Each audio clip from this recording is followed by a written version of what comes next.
Hey everyone, Jeremy here. So I had a couple questions on the car. People want to know what it is and kind of, what it was about. So figured finally had time to make a video.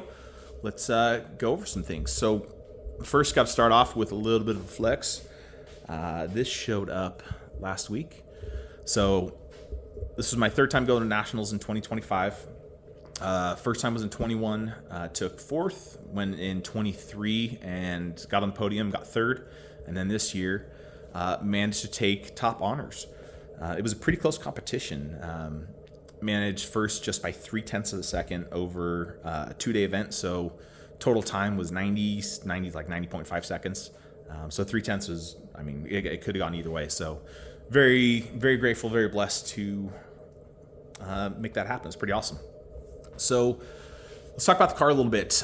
First, let's go over the class, I guess. A modified. So A modified is a builder's class.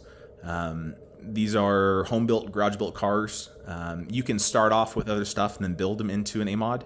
Our class is pretty open as far as rules go. So they basically stipulate safety, wheelbase weight, and aero. A couple of little things, but it's basically any engine goes, any internal combustion engine. So we're not allowed to do electric yet. But that's, I can see that on the horizon. As soon as the SCCA figures out, a lot of the safety with electricity, and how to take care of all that stuff. So this car was originally built by Neil Stanley. He bought a Yamaha Apex snowmobile. So it was 06 to 2010 was when they made the Apex. And then he built it around the snowmobile. So he bought it new off the showroom, took it to his garage and started tearing it apart. A-mod's pretty cool. It's a class that you can't usually go out and just buy something. It's not something that people produce. So they all have to start off as this. He literally set up a board, said, I want to sit this way, and started building the car around it. So it was pretty cool. I co-drove with him for the last 5 years, and then I bought the car last year. In 23, we realized we didn't have enough aero. It was good, but it wasn't great. The car... Obviously, we took third, so we were doing pretty good. But on the way home from nationals, 18-hour drive, we started designing wings. I spent a year reading up on them, learning. I went into this with nothing, no experience in CAD, no experience in CFD, and so kind of started from scratch. Spent the last 2 years learning and building. Finally got everything done last year, got it all together. The back wing is in the trailer because it is way too big, doesn't fit in here. So I guess let's talk about drivetrain and we'll go work on aero. So like I said, 1000cc Yamaha snowmobile, Yamaha clutches. This one's got called a 911 rescue kit, so a little bit bigger bearing. And then a high mark, so it's got a different cap on the end of it so you can adjust preload and a bunch of different things. Inside there, buried way in there, is a Yamaha, there's a MPI supercharger kit. So was doing some research on turbos and whatnot, was thinking about turbo in the car, and just so happened on Marketplace, a used supercharger kit popped up. And so it's a Rotrex C30-74. It's their stage 2 kit, so it's capable of way more power than I'm running right now. Right now we're only on 6 pounds of boost. Wanted to kind of validate the car, didn't want to throw big power at stuff without knowing how it worked. So part of the MPI kit came with an intercooler, and what's cool on the sleds, it sits down along the hood. All you had to do was flip it around, and it fit without any kind of modification. So it's pretty cool. When I first mounted it, first event we were running like 180 intake air temp, so it wasn't doing a whole lot. I added this lovely duct tape shroud. Probably this year we'll make that out of fiberglass or carbon or something cool. But we went from 180 degrees to 130, so well worth half a roll of duct tape. So the car is running on E85. Got a local tuner that did a phenomenal job on it. Let's see, where is he at? MFT Solutions. So if you guys need anything done, he is an absolute beast. So the plan is, so we had some issues with the fuel pump the last year at the last couple events, and so we were having some fueling issues. I'm going to put a new fuel pump on it over the winter, and then once we validate system works good, we're not going lean, going to step up the boost. So as it sits, Motor's good for about 14 pounds, and so we should be able to, throw quite a bit of power at this thing. It's all on a dry sump system, so there's a dry sump tank. Got a lovely radiator overflow bottle, so it's all pretty cool. A lot of this stuff, obviously it's custom built, but like Volkswagen Scirocco axles. The front hubs are Karmann Ghia, and so so if you need a set of brakes, it's all just Karmann Ghia stuff.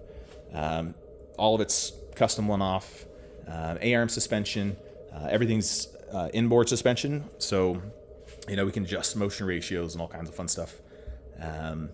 Olin shocks front and rear, so motorcycle shocks, had them rebuilt last year. Probably upgrade it at some point in time to a different set of shocks. Let's see what else is cool in this thing. So we're running a stock Yamaha ECU, and then it's basically just a power commander, DynoJet power commander. Does all the fueling for the boost. So chain driven.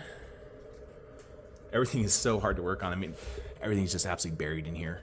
So, but that's the fun of it, packaging a lot of stuff in a little teeny place. So I got little radiators on either side, and then radiator for the oil cooler.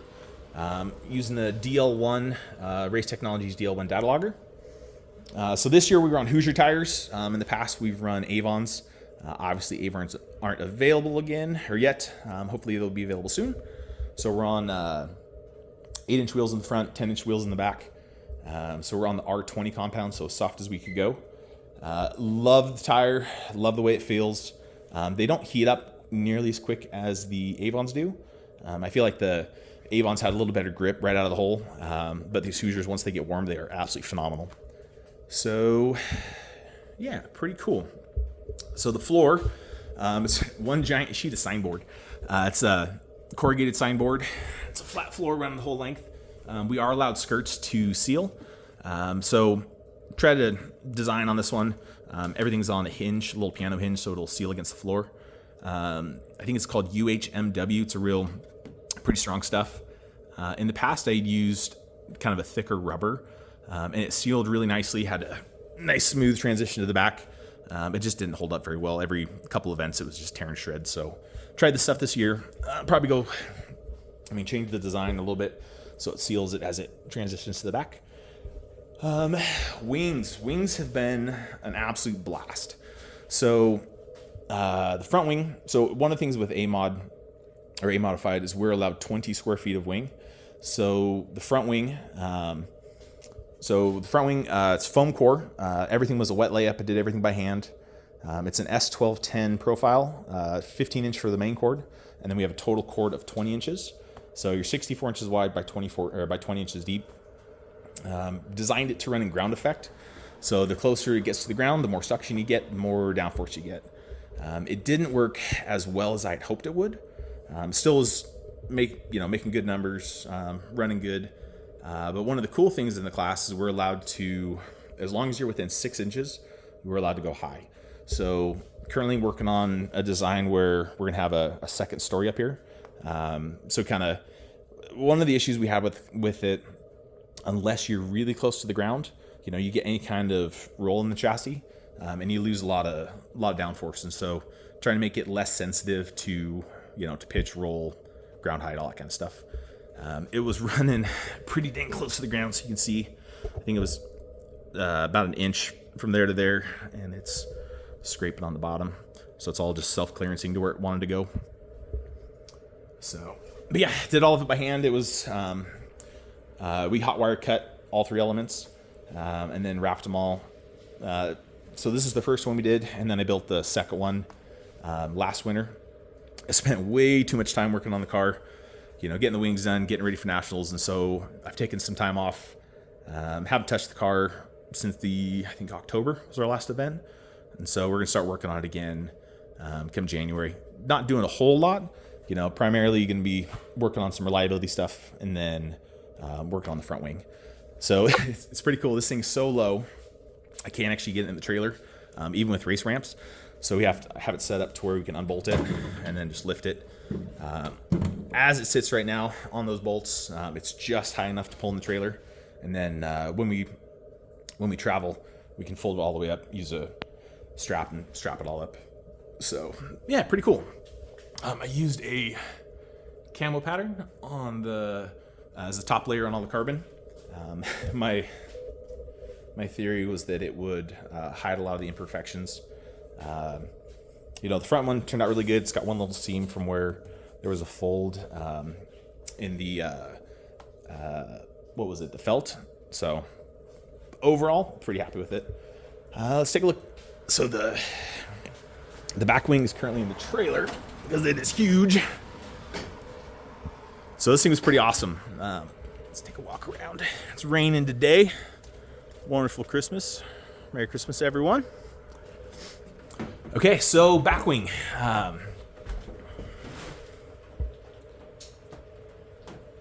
So this was a lot of fun. So the back wing is 72 inches wide. Our class is allowed, I think it's 75-inch max width on aerodynamic devices. And so I went 72-inch on the wing to give me 1.5 inches for end plates and any kind of gurney flaps or anything we want to add to it later. So the main profile, it's a benzing profile. So I use benzing on the back wing. It's a BE 122-125 for the main element. And then I did the benzing 105 for the 3 flaps. It is an absolute beast. This thing is huge. It's a little dark in here, so I'm not sure if you'll be able to see much. But yeah, the thing makes some downforce. At our last event, we had a 10 mile an hour wind, 15 mile an hour wind, whatever. It was decent enough. So to get the car in the trailer, I actually have to pull the wing off, pull the car in, and then I mount it again because the wing is just inside of the cables for the back door. And so in order to get it in safely, I got to pull everything off. But as I pulled it off the car, turned into the wind, it tried to rip it out of my hands. So it was pretty cool. It's everything's home built, so I can't really test anything. As far as wind tunnels and all that kind of stuff. And so it's quite the thing, though. So the main element, 72 wide with a 15-inch cord. This is all one sheet of carbon wrapped. So we did 6 layers. So 72 inches, it was like 32, 33 inches as far as the outside edge of the airfoil. And so that is one giant sheet of carbon to work with. And 6 layers wrapping the foam core was a lot of work, but we did it. There's one little seam along the front where everything's squished together. But aside from that, they turned out absolutely phenomenal. So use the camo pattern on the outside. So it turned out just absolutely awesome. So yeah, so that's kind of the setup. Like I said, no real big plans for the winter. Just a little bit of reliability, trying to figure out the front wing, make it bigger, make it better. Yeah, that's about it, man. The car's an absolute blast to drive. You are tight in here. It fits like a glove, and so you basically just wear the car and go fast, have fun with your friends. So hit me up if you got any questions. If you stayed this long, you guys are awesome, and appreciate you.